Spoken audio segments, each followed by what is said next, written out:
Assalamualaikum warahmatullahi wabarakatuh. Innal hamdalillah nahmaduhu wa nasta'inuhu wa nastaghfiruh wa na'udzu billahi min shururi anfusina wa min sayyiati a'malina. Man yahdihillahu fala mudilla lahu wa man yudlil fala hadiya lahu. Wa asyhadu an la ilaha illallah wahdahu la syarika lahu. وأشهد أن محمدًا عبده ورسوله لا نبي بعده وبعد. Ikhwani fillah, anzalallahu iyyakum. Pekan lalu kita membaca hadis terkait dengan kisahnya Nabiullah Ibrahim, Ismail, istri yang kita baca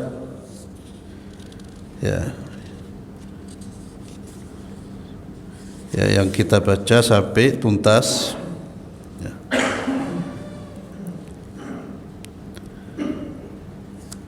Kisah tersebut penuh dengan pelajaran, penuh dengan hikmah.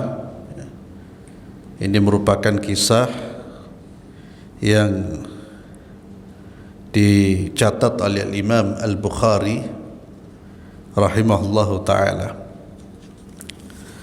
Kemudian hadis selanjutnya yaitu dari Sa'id bin Zaid radhiyallahu anhu, beliau berkata, sami'tu Rasulullah sallallahu alaihi wasallam yaqul, aku mendengar Rasulullah sallallahu alaihi wasallam bersabda,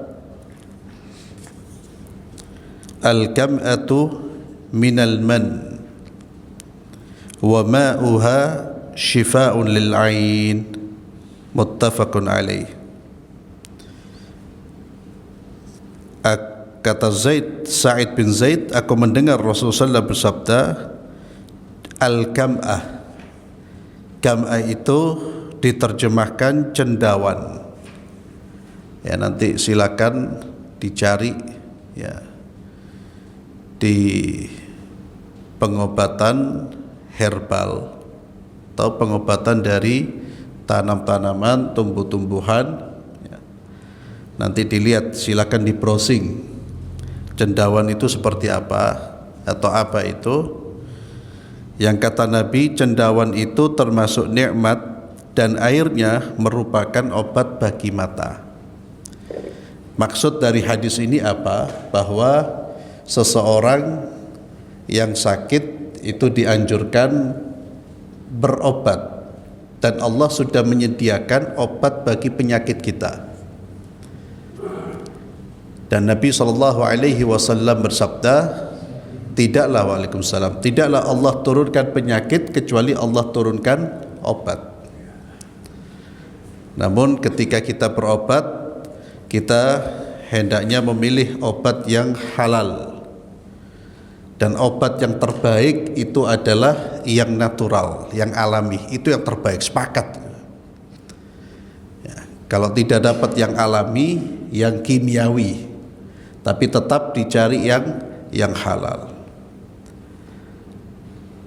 Dan selain kita berobat dengan obat-obatan, tentunya salah satu sarana yang bisa mengobati penyakit kita adalah doa, zikir, wirid yang diajarkan oleh Nabi kita Muhammad sallallahu alaihi wasallam.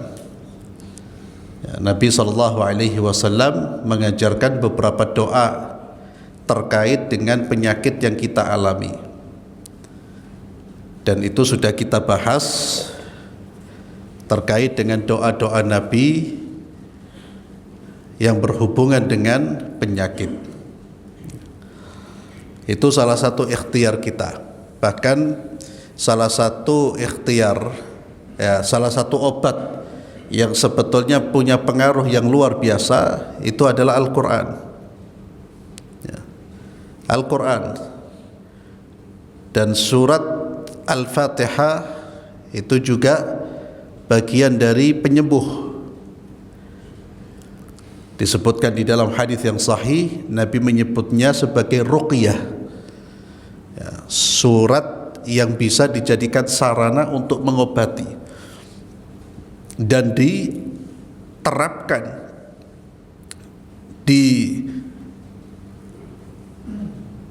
diaplikasikan oleh Ibnul Qayyim. Beliau ketika mengalami atau ketika sakit, beliau menyembuhkan dirinya dengan membaca surat Al-Fatihah, dan Allah memberikan kesembuhan.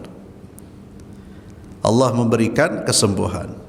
Dan ini diceritakan oleh Ibnul Qayyim rahimahullah ta'ala. Ya, beliau menjelaskan, ini menunjukkan bahwa Quran itu tidak hanya obat untuk batin kita, penyakit hati, tapi juga bisa menyembuhkan penyakit fisik. Dan penelitian membuktikan, ya, menyimpulkan tentang dahsyatnya kita mendengarkan Al-Quran, membaca Al-Quran, itu pengaruh dalam jiwa kita. Itu dibuktikan secara ilmiah. Jadi memang ketika kita mengobati penyakit atau mengobati diri kita, ya, mengobati penyakit orang lain atau diri kita, ya, jadikan Al-Quran sebagai sarana pengobatan. Bacakan Al-Quran, bacakan Al-Fatihah. Mudah-mudahan dengan wasilah itu bisa terjadi perubahan, ada kesembuhan. Ya. Kalau dulu memang Al-Quran itu digunakan untuk, salah satunya digunakan untuk mengobati dan manjur. Namun sekarang kita membaca Al-Quran tidak manjur.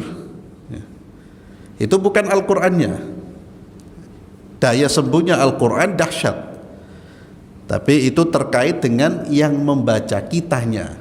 Ya, keimanan kita tidak seperti keimanan orang-orang saleh zaman dahulu. Itu diibaratkan oleh Ibnul Qayyim seperti kapak besar. Itu sebenarnya dia bisa membelah kayu, namun kalau kapak itu digunakan oleh orang yang lemah, dia tidak bisa membelah. Maka ketika tidak bisa membelah, yang lemah kapaknya atau orang yang pegang. Yang megang, ya seperti itulah, bukan Qur'annya, tapi kita yang menggunakan Al-Quran. Itu kalau seandainya ada orang menyampaikan, saya kok dengan Al-Quran tidak sembuh-sembuh, ya itu bukan Al-Qurannya. Sama ketika Al-Quran kita bacakan untuk memberi nasihat kepada orang lain, mengingatkan dengan Al-Quran, tidak semuanya tersentuh dengan bacaan Al-Quran. Ada orang yang hatinya sembuh ketika dibacakan Al-Quran, artinya sembuh dari penyakit-penyakit, bukan penyakit fisik tapi penyakit yang merusak iman. Ada yang tidak berbekas. Jadi itu soal penyembuhan. Maka selain kita menggunakan obat-obatan, ya bacalah doa-doa, bacalah Al-Quran. Dan demikian pula orang-orang yang sakit, bacakan kepada mereka Al-Quran, perdengarkan. Itu insya Allah kita berharap bisa menjadi salah satu sarana yang bisa menyembuhkan. Dan memang Nabi menyebutkan beberapa jenis tanaman, tumbuh-tumbuhan itu ada yang memang berfungsi sebagai obat. Sehingga ada kitab yang namanya At-Tibbun Nabawi, pengobatan ala Nabi, yang ditulis oleh Ibnu Qayyim Al-Jauziyah. Dan itu pengobatan yang paling aman, ya cuma memang harus diresepkan oleh orang yang ahli, diresepkan oleh orang yang ahli. Bahkan saat ini pengobatan herbal itu sudah dilirik. Kalau dulu ditertawain orang pakai herbal, ya dulu tidak, dulu justru dipakai. Tapi ketika berkembang ilmu pengetahuan, orang beralih ke pengobatan kimia dan meremehkan herbal. Sekarang mulai dilirik lagi. Ya, makanya antum jangan kaget, sekarang banyak produk-produk dari pabrik-pabrik yang dulunya mengeluarkan produk murni kimia, sekarang alternatif mengeluarkan produk herbal. Ya. Yang alami itu memang yang terbaik. Yang alami itu memang yang terbaik. Kemudian bab berikutnya yang ditulis oleh Imam An-Nawawi rahimahullah dalam kitab Riyadhus Shalihin adalah Kitabul Istighfar. Waalaikumsalam. Kitabul Istighfar. Ini termasuk bab yang ke-371. Bab yang ke-371 terkait dengan hadisnya, hadis yang nanti yang akan kita baca, ya selain ayatnya nanti kita akan membaca hadis yang ke-1878. Masya Allah. Ya, jadi kita sudah baca 1800. Ya, wallahualam pengaruhnya dalam diri kita gimana? Ya, apa masih ingat hadis-hadis yang dulu? Apa sudah lupa? Ini Kitabul Istighfar. Allah Azza wa Jalla berfirman di dalam surat Muhammad ayat 19, A'udzu billahi minasyaitonir rajim, wastaghfir li dzambik. Dan mohonlah ampunan bagi dosamu. Ya, tentu perintah Nabi kepada Sayyidina Muhammad sallallahu alaihi wasallam untuk memohon ampunan bukan berarti Nabi berdosa atau Nabi pelaku dosa, tidak. Tapi itu sebagai perintah untuk beliau yang otomatis menjadi perintah untuk umatnya. Kalau Nabi saja disuruh istighfar, apalagi kita. Nabi saja itu dijamin surga. Ya. Nabi itu sudah dijamin surga, pasti masuk surga. Dan beliau adalah pemimpin ahlul jannah, pemimpin para nabi, pemimpin para rasul. Itu saja disuruh istighfar, apalagi kita yang belum ada jaminan. Maka jangan pernah kita menganggap diri kita tidak butuh istighfar. Sesoleh apapun kita masih butuh dengan istighfar. Dan jangan pernah merasa diri tidak ada dosa. Itu perasaan yang perasaan yang timbul dari sifat ujub. Na'udzubillah, jangan sampai ada orang merasa dirinya tidak perlu istighfar karena dia merasa tidak pernah berbuat dosa. Tidak ada manusia yang tidak pernah berbuat dosa. Nabi kita Muhammad SAW itu al-ma'sum, dijaga oleh Allah. Itu nanti kita baca bagaimana beliau selain mendapatkan perintah untuk istighfar, beliau juga memperbanyak istighfar. Dalam surat An-Nisa ayat 106, wastaghfirillaha innallaha kana ghafurar rahima. Dan mohonlah ampun kepada Allah, sesungguhnya Allah Maha Pengampun lagi Maha Penyayang. Ini perintah untuk beristighfar. Beristighfar dari semua dosa. Dan tidak ada dosa yang tidak diampuni oleh Allah selama kita betul-betul bertaubat sesuai dengan syarat-syaratnya, mengikuti syarat-syarat taubat. Atau dengan bahasa Al-Quran, ketika kita bertaubat dengan taubatan nasuha. Dan salah satu cara kita bertaubat adalah dengan memperbanyak istighfar. Istighfar itu kalimat astaghfirullah. Minimal kita mengucapkan astaghfirullah, aku mohon ampun kepada Allah. Innallaha kana ghafurar rahima. Sesungguhnya Allah Azza wa Jalla itu Maha Pengampun lagi Maha Penyayang. Ghafur itu yang tidak akan menolak hambanya yang datang kepadanya untuk memohon ampunan, yang selalu mencurahkan ampunan kepada siapapun tanpa kecuali. Siapapun yang datang kepada Allah dengan hati yang berisi penyesalan akan dosa-dosa yang dia lakukan, dengan lisan yang mengucapkan kalimat istighfar, maka Allah pasti akan memberikan ampunan. Ghafur, sudah Ghafur Rahim lagi. Ini menunjukkan tentang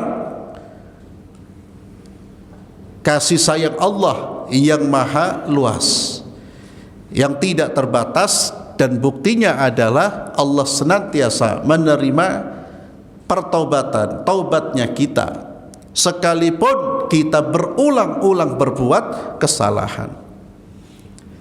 Tidak pernah Allah menutup pintu maaf, tidak pernah. Pintu taubat, pintu maaf itu tertutup hanya dalam dua keadaan. Keadaan yang pertama ketika seorang hamba mengalami sakratul maut. Keadaan yang kedua ketika matahari terbit dari arah barat. Di luar dua kondisi keadaan tersebut, Allah membuka lebar-lebar pintu taubatnya kepada siapapun. Allah Subhanahu wa taala berfirman, "Fasabbih bihamdi rabbika wastaghfirhu innahu kana tawwaba." Maka bertasbihlah dengan memuji Rabbmu dan mohonlah ampun kepadanya. Sesungguhnya Allah yang maha menerima taubat. Ini termaktub di dalam surat An-Nasr. Wabil khusus ketika seseorang sudah masuk ke usia dewasa, apalagi sudah masuk usia tua, usia-usia yang semakin mendekatkan kepada kematian, maka lebih diperintahkan lagi untuk banyak-banyak bertasbih dan beristighfar, banyak-banyak mengingat Allah Subhanahu wa ta'ala. Kemudian di dalam surat Al-Imran ayat 15 sampai 17, lilladzina taqaw 'inda rabbihim jannat, ila qawlihi azza wa jalla wal mustaghfirina bil ashar, yaitu untuk orang-orang bertakwa kepada Allah, pada sisi Rabb mereka ada syurga yang mengalir di bawahnya sungai-sungai, mereka kekal di dalamnya, dan mereka dikaruniai istri-istri yang disucikan serta keridhaan Allah, dan Allah maha melihat akan hamba-hambanya, yaitu orang-orang yang berdoa, ya Rabb kami, sesungguhnya kami telah beriman, maka ampunilah segala dosa kami dan peliharalah kami dari siksa neraka. Yaitu orang-orang yang sabar, as-sabirina was-sadiqina, yang benar, yang tetap taat, yang menafkahkan hartanya di jalan Allah, dan yang memohon ampun di waktu sahur, wal mustaghfirina bil ashar. Itulah kriteria orang-orang yang akan mendapatkan ampunan, orang-orang yang dipelihara dari siksa, dihindarkan dari siksa api neraka dan dimasukkan ke dalam surga, orang-orang yang sabar, jujur, taat, yang menafkahkan hartanya di jalan Allah, dan yang rutin senantiasa memohon ampun di waktu sahur. Waktu sahur itu waktu menjelang subuh, dan itu waktu terbaik kita beristighfar. Sehingga sebagian ulama salaf itu kalau mereka bangun di malam hari tahajud mengerjakan sholat, maka ketika memasuki waktu sahur, waktu-waktu menjelang subuh, mereka menuntaskan tahajudnya, kemudian menfokuskan beristighfar, mengamalkan ayat ini, karena Allah memuji wal mustaghfirina bil ashar, orang-orang yang terus beristighfar di waktu sahur. Dan ini hendaknya kita aplikasikan nanti, Pak. Ketika Ramadan biasanya kita bangun sahur.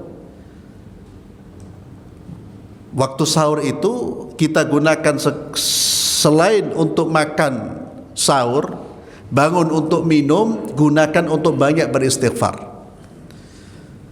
Jangan menonton televisi dan jangan tidur waktu sahur, tunggu sampai waktu subuh. Ya, biasanya orang kalau makan tidur, subuhnya hilang eman. Ya. Tapi setelah makan perbanyak istighfar, wal mustaghfirina bil ashar.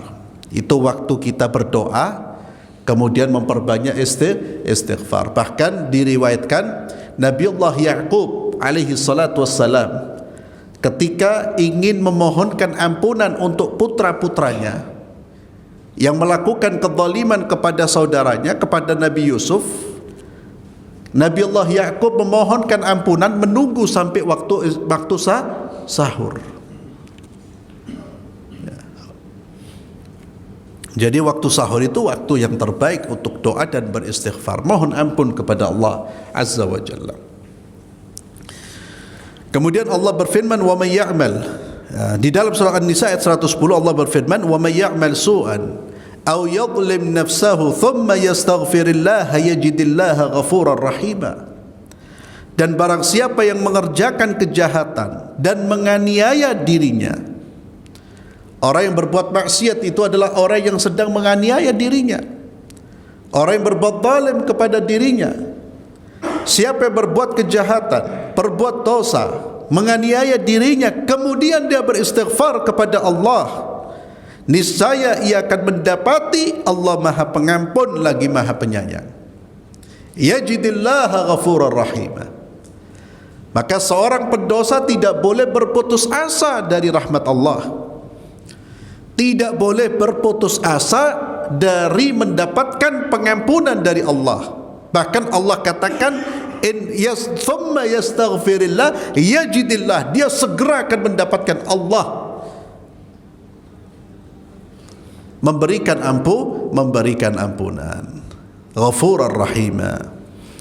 Maka ayat ini mendorong kita, tatkala kita berbuat dosa, maka bersegeralah untuk mohon ampun kepada Allah. Karena selama nyawa kita masih ada, matahari belum terbit dari arah barat, Allah masih membuka pintu taubat.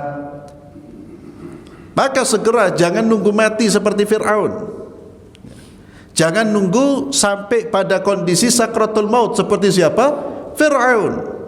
Fir'aun itu ketika mau mati baru dia mengatakan amantu, saya beriman. Tak manfaat. Thumma yastaghfirillah. Ini dorongan agar kita segera bertaubat kepada Allah. Kemudian di dalam surat Al-Anfal ayat 33, wa ma kana Allahu liyu'adzibahum wa anta fihim wa ma kana Allahu mu'adzibahum wa hum yastaghfirun. Dan Allah sekali-kali tidak akan mengazab mereka sedang kamu ya Muhammad sallallahu alaihi wasallam berada di antara mereka. Dan tidaklah pula Allah mengajak mereka, dan tidaklah pula Allah mengazab mereka selama mereka meminta ampun kepada Allah. Ini yang kemudian disebut dengan dua pengaman yang memberikan keamanan kepada umat, aman dari azab. Yang pertama, pengaman yang pertama sudah meninggal dunia, yaitu Sayyidina Muhammad sallallahu alaihi wasallam. Allah tidak akan mengadab selama Nabi berada di situ. Kata ulama, dua pengaman. Nabi Muhammad sallallahu alaihi wasallam beliau sudah wafat, walaupun beliau hidup di alam barzakh. Ya, artinya wafat itu meninggalkan dunia, hidup di alam barzakh. Sudah ada, Nabi tidak bersama dengan kita. Maka pengaman yang kedua yang masih bisa kita jadikan sebagai jaminan keamanan, apa itu? Istighfar. Selama kita terus beristighfar kepada Allah, Allah tidak akan menurunkan azabnya kepada kita. Allah katakan, wa ma kana Allahu mu'adzibahum wa hum yastaghfirun. Allah tidak akan mengadab mereka selama mereka beristighfar. Itulah pelindung kita dari azab. Namun kalau kita atau masyarakat sudah meninggalkan istighfar, permohonan ampun tidak mereka ucapkan, justru mereka banyak mengucapkan kata-kata yang mengandung dosa, maka jangan salahkan ketika azab turun kepada kita. Jadi pengaman yang mengamankan kita dari azab, istighfar. Wahum yastaghfirun, selama mereka masih beristighfar. Demikian pula Allah Azza wa Jalla menyebutkan tentang kriteria hamba-hamba Allah yang mendapatkan syurga dan mereka adalah orang-orang bertakwa. Siapa mereka? Apa kriterianya?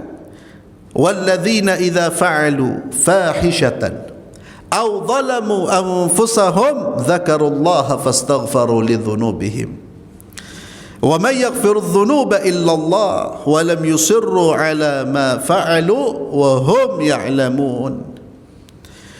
Yaitu orang-orang yang apabila mengerjakan perbuatan keji atau menganiaya diri mereka sendiri, walladzina idza fa'alu fahishatan aw zalamu anfusahum dzakarullah.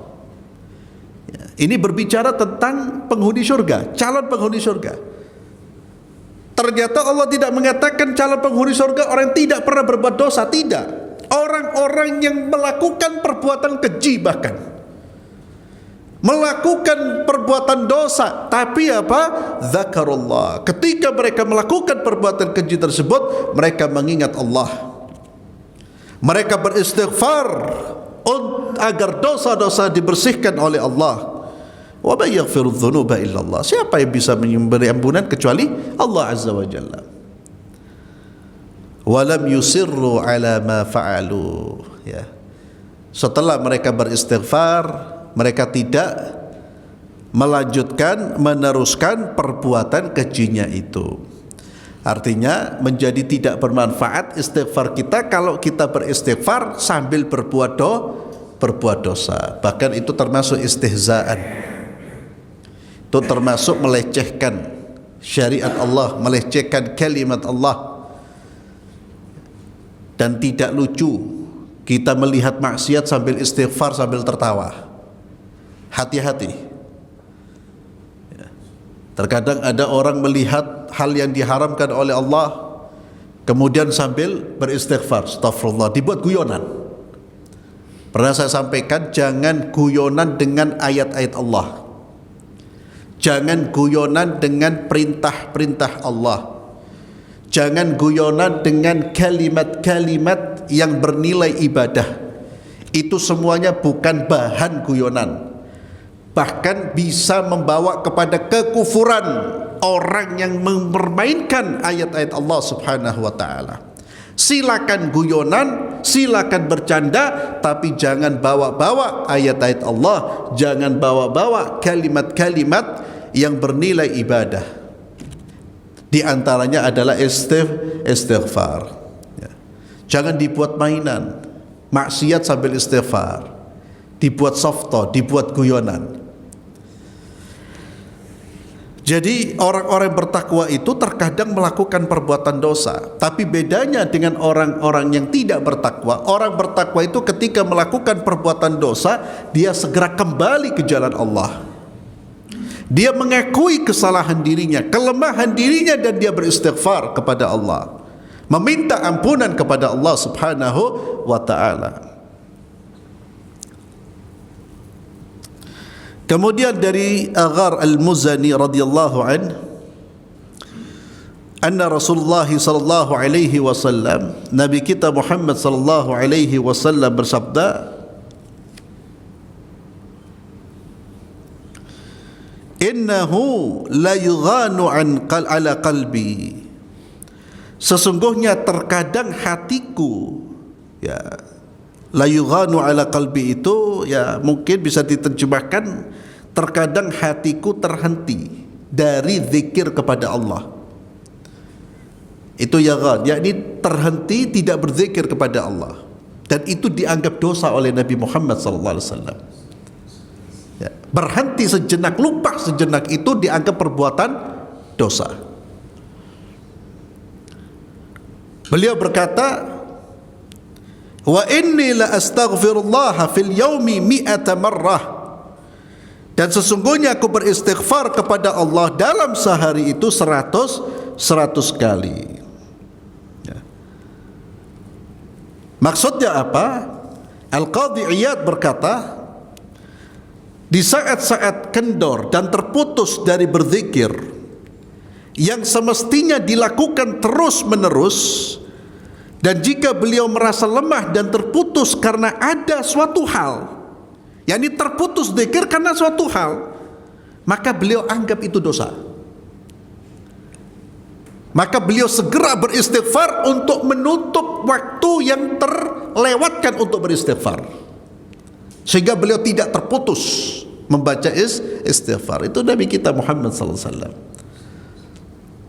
Jadi istighfarnya beliau bukan karena dosa, karena terputus. Ada waktu beliau terputus dari istighfar, itu pun karena suatu hal.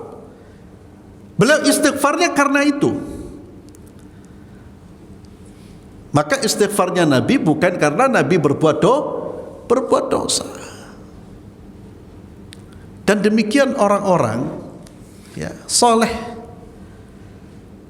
Orang-orang soleh itu perbuatan yang tidak dosa dianggap dosa. Mereka tidak umpamanya sesaat mengingat sesuatu, bukan mengingat sesuatu yang tidak ada kaitannya dengan Allah, itu menyesal. Ya Allah. Artinya apa? Itulah kualitas iman. Kalau kita mungkin tidak nyesel, ya. Karena belum iman kita belum sampai ke situ. Hubungan kita dengan Allah belum sekuat itu. Sehingga terkadang orang-orang soleh itu beristighfar bukan karena dosa, tapi karena meninggalkan yang afdol, yang baik. Itu dianggap bagi mereka kerugian yang luar biasa sehingga mereka beristighfar.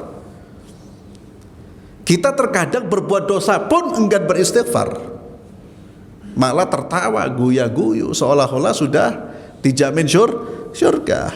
Ya. Ini penjelasan Qadhi Iyad terkait dengan pernyataan Nabi, innahu la yughanu ala qalbi. Dan Aisyah mengatakan, atau riwayat yang lain dari salah seorang sahabat, entah Aisyah atau sahabat yang lain, menjelaskan bahwa kana Rasulullah sallallahu alaihi wasallam yadhkurullah ala kulli ahyani. Nabi itu tidak pernah berhenti berzikir, setiap saat mengingat Allah Subhanahu wa taala. Kemudian dari Abu Hurairah radhiyallahu anhu, ia berkata, aku mendengar Rasulullah sallallahu alaihi wasallam bersabda, wallahi inni la astaghfirullah wa atubu ilaihi fil yawmi akthar min 70 marrah. Demi Allah, sesungguhnya aku beristighfar dan bertaubat kepada Allah dalam sehari lebih dari 70 kali. Itu Nabi kita Muhammad sallallahu alaihi wasallam. Coba kita hitung istighfar kita hari ini berapa kali? Ya, paling mari sholat toh, astagfirullah. Ya, karena sudah menjadi kebiasaan. Jadi terkadang istighfar kita itu karena mengikuti rutinitas itu.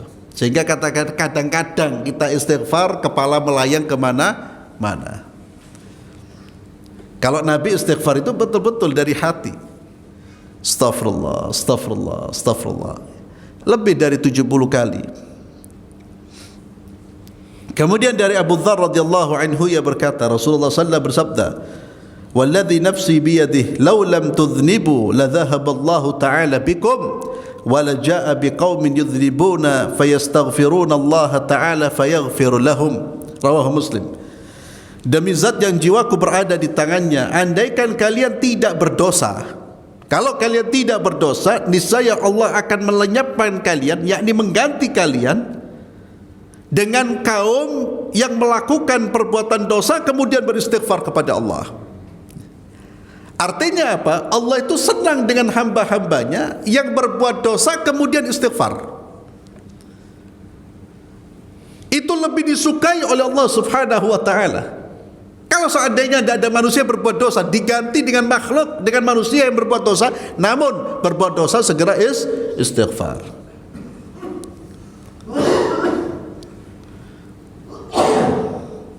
Lalu Allah mengampuni mereka. Namun ikhwani fillah, kemudian jangan sampai kita kemudian salah faham. Ya. Oh, kalau begitu Allah lebih senang melihat saya dosa kemudian istighfar. Berarti saya dosa dulu. Ya. Dosa langsung istighfar. Permasalahannya kalau kita berbuat dosa, apakah kita masih diberi kesempatan untuk istighfar? Jangan-jangan ketika pas berbuat dosa dicabut, pas malaikat pencabut nyawa, ya, mencabut nyawa kita. Jadi bukan menyuruh kita untuk sengaja berbuat dosa, tapi hadis ini menunjukkan bahwa Allah itu cinta kepada hamba-hambanya yang berbuat dosa kemudian dia beristighfar. Maka seseorang yang berbuat dosa jangan sampai kemudian dia merasa jauh, dia merasa tidak akan mendapatkan rahmat Allah. Tidak, dia tetap bisa menjadi hamba yang dicintai oleh Allah asalkan dia mau kembali kepada Allah Subhanahu wa taala. Kemudian dari Abdullah bin Umar radhiyallahu anhuma, beliau berkata, kunna na'uddu li Rasulillah sallallahu alaihi wasallam fil majlis wahid 100 marra rabbi ighfirli wa tub alayya innaka antat tawwabur rahim. Rawahu Abu Dawud wa Tirmidzi wa qala haditsun hasanun sahih. Abdullah bin Umar menuturkan, kami menghitung dalam satu majlis, bukan satu hari, dalam satu majlis kami menghitung Nabi mengucapkan Rabbighfirli wa tub alayya innaka antat tawwabur rahim. Satu ucapan itu diucapkan lebih dari 100 kali dalam satu majlis. Ini menunjukkan bahwa kata-kata Nabi lebih dari 70, lebih dari 100, lebihnya itu banyak. Dan Nabi tidak mengatakan berapa, hanya lebih.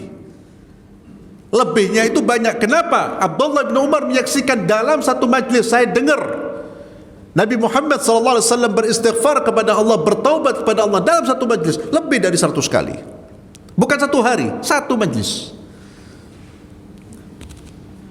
Jadi Nabi itu istighfarnya, taubatnya sangat luar biasa, lebih dari 100 kali.